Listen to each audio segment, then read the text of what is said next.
Ова се настаните на денот. Пописот покажа дека Охрид загубил најголем дел од помладата популација.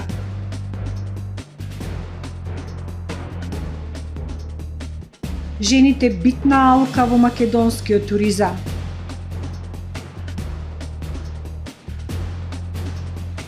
Градоначалникот Кирил Пецаков упати честитка по повод меѓународниот ден на ромите.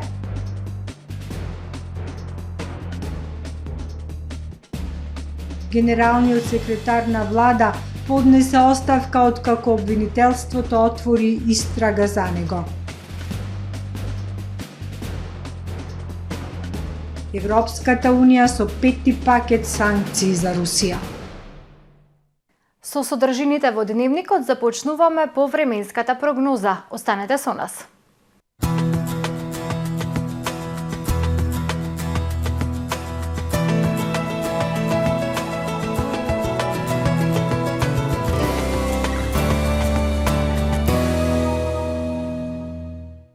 Во Охрид денес имавме претежно сончево време со локална облачност и потопло со пораст на температурите. Максималната дневна температура се искачи до 18 степен Целзиусов. Во сабота во западна, централна, северна и источна Европа ќе превладува нестабилно време со врнежи од дожд и снег, кои што ќе бидат проследени со засилен ветер и релативно студено време за овој период од годината. Во најголем дел од Пиринејскиот, Апенинскиот и Балканскиот полуостров претежно сончево време со локална облачност. На Балканскиот полуостров утре ќе превладува претежно сончево и потопло време со појава на локална облачност. Во северните и централните предели нестабилно време со врнежи од дожд. Максималните температури ќе се движат во интервал од 14 до 25 степени. Во Македонија во сабота по свежото утро со температури кои што ќе се движат во интервал од 1 до 9 степени. Во текот на денот ќе превладува претежно сончево време со локална облачност, ветровито и потопло со пораст на температурите. Ќе дува до умерен југозападен ветер со брзина до 25 км на час. Максималните дневни температури во Македонија ќе се движат во интервал од 14 до 26 степени. Во Охрид во сабота по свежото утро во текот на денот претежно сончево и топло време со појава на локална облачност. Минималната температура од 7 степени додека пак дневната ќе достигне до 19 степени. Во недела умерено облачно и нестабилно време со врнежи од дожд и посвежо со пад на температурата на максимални 9 степени. Во понеделник и вторник по свежото утро и температура од 3, односно само 1 степен. Во текот на денот сончево и потопло со максимални 12, односно 17 степени.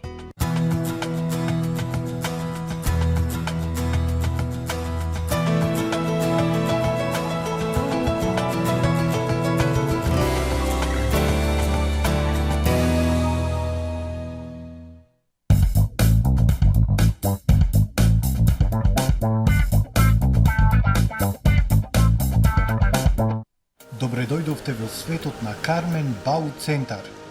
Во беспрекорно уреден продажен простор, купувањето во еден Бау Центар никогаш не било попријатно. Со гордост ви го представуваме нашиот шоурум Мараци, со најголем избор на плочки од мараци и санитарија од светски познатите брендови Грое, Колпасан, Идеал Стандард, Рока, Унитас. На располагање ви е нашиот архитект, кој ќе ви помогне во осмислување на вашиот проект. Располагаме со најбогатата палета на ламинат во државава. Одберете од 100 различни дизајни на Swiss Chrono. Покрај стандардниот избор на фасадните системи Knauf и Бекамент, ви нудиме богат избор на професионален алат на реномираните производители Bosch и Divol. Кармен Бау Центар на улица Железничка.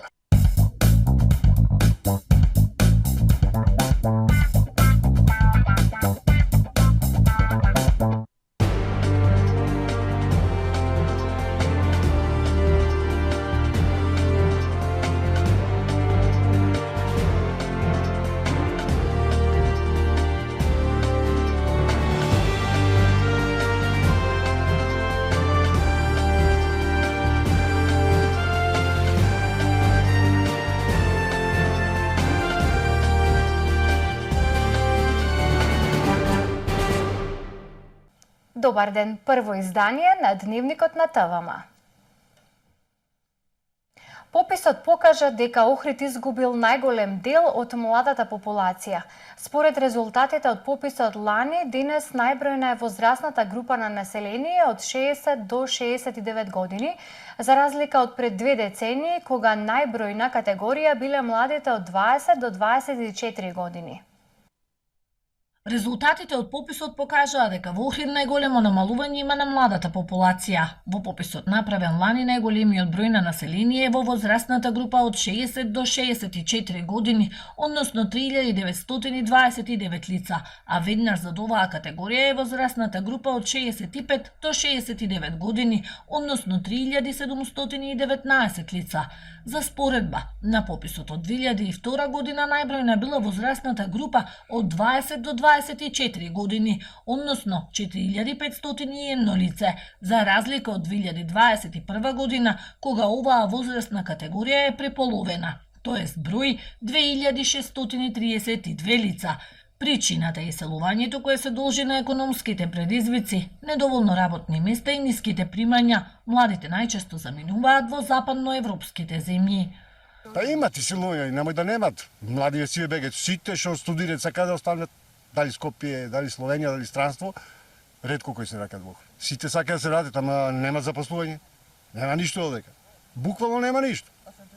Самоврски, партиски, кој ќе се запости тоа што заврши факултет, и си ми студираат, Скопје, не знам што ќе би кој ќе дете одека. И дали ќе дојде ствари. Проблемите со вработување и сите други проблеми, нормално трендот за жал продолжува и понатаму.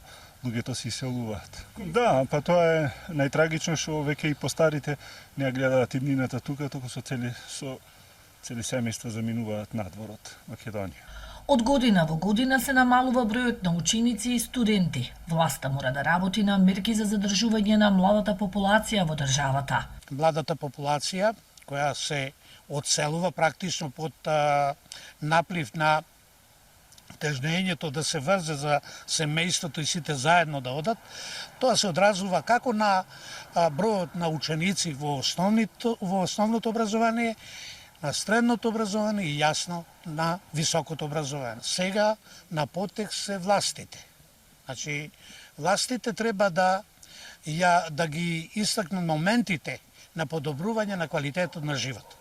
Квалитетот на живот подразбира отварање на работни места, субвенционирање, заштита на женската популација посебно, таа родова еднакво. Според пописот, денес Охрид брои 51.428 жители или 4.321 лице помалку споредбено со пописот пред речиси 2 децении, кога бројот на вкупно запишани граѓани изнесувал 55.749 лица. Градоначалници, општински лидери и раководители на сектори во општините од Македонија и земјите од регионот на интерактивна обука во Охрид за лидерски вештини и разбирање на меѓународните проекти и програми. Денес во Охрид во хотелот Милениум Палас започна првиот дел од тридневниот семинар Напредна Академија за лидерство 2022 во организација на Германската политичка фондација Хан Зајдел и фондацијата Балканнет под покровителство на Советот на Европа. Програмата на семинарот е интерактивна обука посветена на градоначалници, општински лидери и раководители на сектори во општините. На семинарот учествуваат представници од Македонија, Албанија, Косово, Србија, Црнагора, Босна и Херцеговина и Бугарија. Пред учесниците на семинарот се обрати градоначалникот на Охрид Кирил Пецаков. За да изградиме стабилни и просперитетни земји, исклучително ни се важни локалните самоуправи како еден од најважните столбови на непосредно одлучување на граѓаните и темел на модерната демократија. Убеден сум дека учесниците на семинарот ќе се стекнат со нови вештини и знаења кои ќе можат практично да ги применат во своите средини. Дозволете ми да го искажам моето мислење дека вистинското лидерство најдобро се оценува според резултатите и наследството што го оставате зад себе, а не според вербалните ветувања и програмите кои сте ги зацртале, истакна во своето обраќање Пецаков. Програмата на семинарот првенствено е фокусирана на 3 области: развој и подобрување на индивидуалните лидерски вештини, како и вовед во развивањето, планирањето и разбирањето на меѓународните проекти и програми, Вториот дел од семинарот ќе се одржи во текот на месец јули во Банско, Бугарија. Охриѓанки учествуваа на првата конференција Хероини на туризмот. На манифестацијата беа споделени професионални искуства на македонките кои се дел од туристичката понуда на земјава. Жените со нивните изработки и занаети се важна алка во туризмот. Охриѓанките Данче Наумова, Даниела Сакова и Виолета Цепенковска учествуваа на првата конференција Хероини на туризмот во Скопје. Во организација на Асоциацијата Хероини на туризмот беа дел со своите бизниси кои се дел од туристичката понуда во Охрид. Вредните раце на Наумова создаваат уметнички дела, предмети и накит од бакар. Сакова е туристички водич, а Цепенковска е представник на традиционална охридска гостинска традиција во угостителскиот објект Форт Кафе. Данче Наумова ги сподели впечатоците од конференцијата, која има за цел да ги мотивира и поврзува жените, кои со нивната работа и занаети се важна алка од македонскиот туризам. Ние сме многу битен елемент на туризмот. Не сме најважни затоа што сместувањето и хотелиерството се битни, да, меѓутоа и ние сме како спореден дел кој што ја представуваме културата и традицијата на Македонија. Во нашево општество има доста жени кои што се занимаваат и со рачни изработки, како мене, и со изработки на традиционални носи, со правење на традиционална храна, со некои си етно работи кои што се малце подзаборавени, што сите тие се многу добра работа, добра понуда би биле за туристите. Жените хероини во туризмот споделија собствени професионални искуства. Од нивните приказни се гледаа голема сила и храброст, истрајност, натрнливиот пат до успехот и остварените цели, раскажува Наумова, која 2 децении создава бакарна бајка во Охридската чаршија со своите вештини и знаења.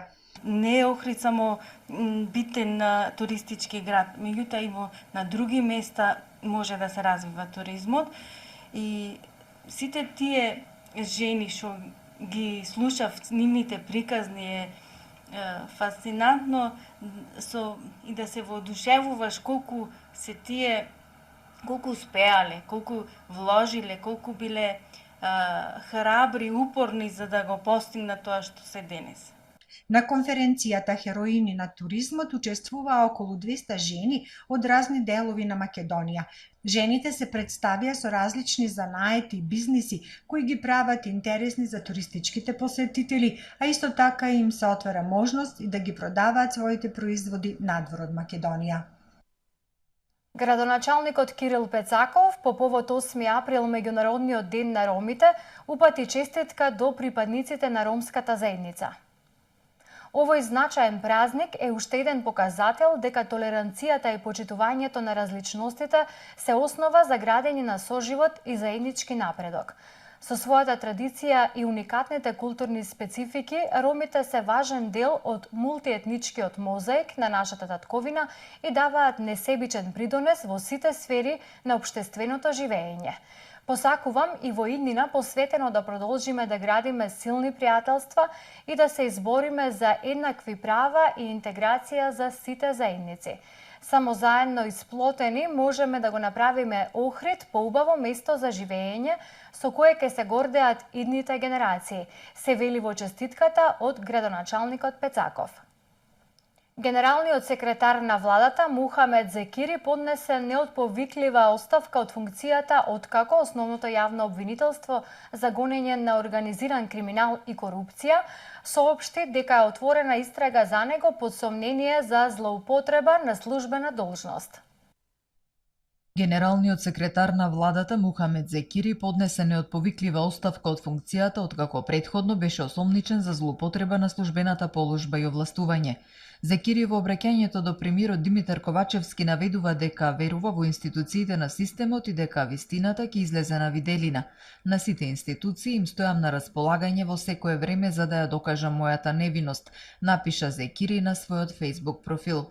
Основното јавно обвинителство за гонење на организиран криминал и корупција денеска во соопштение посочи дека е издадена наредба за истрага против двајца хрватски државјани и еден македонски висок функционер во владата на Република Северна Македонија, кој е првоосомничен.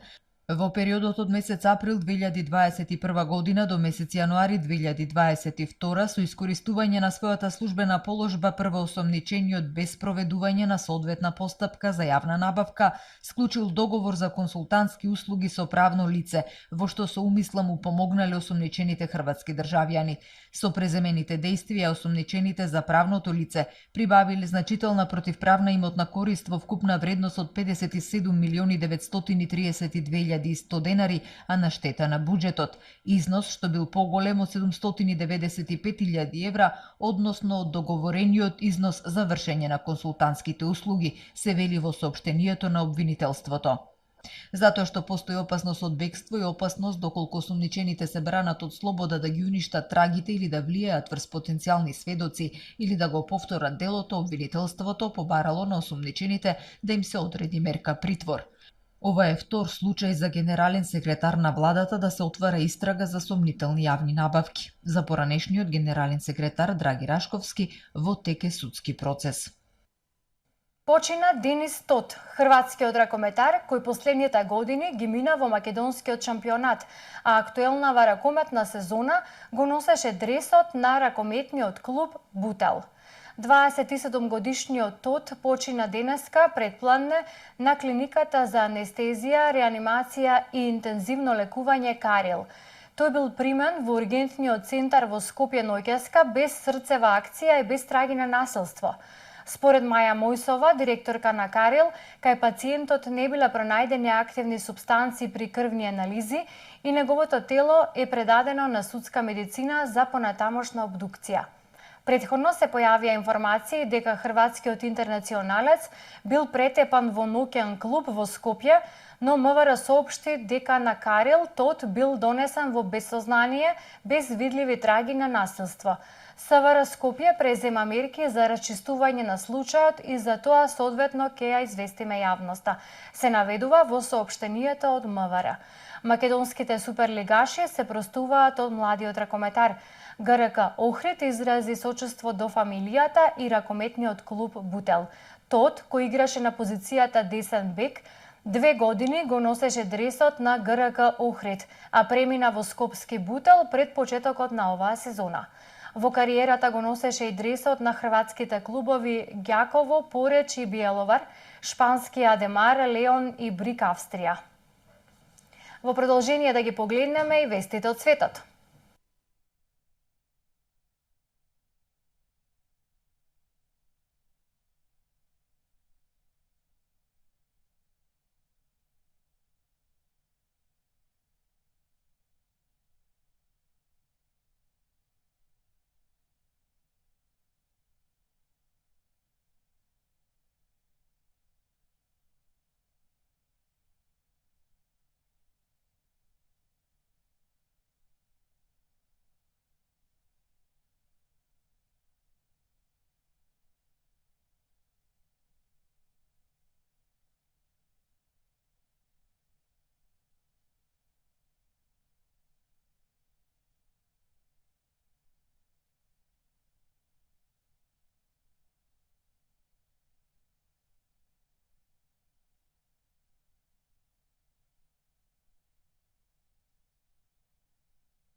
Тоа е се во првиот дневник на ТВМ. Ви благодарам што не следевте. Довидување.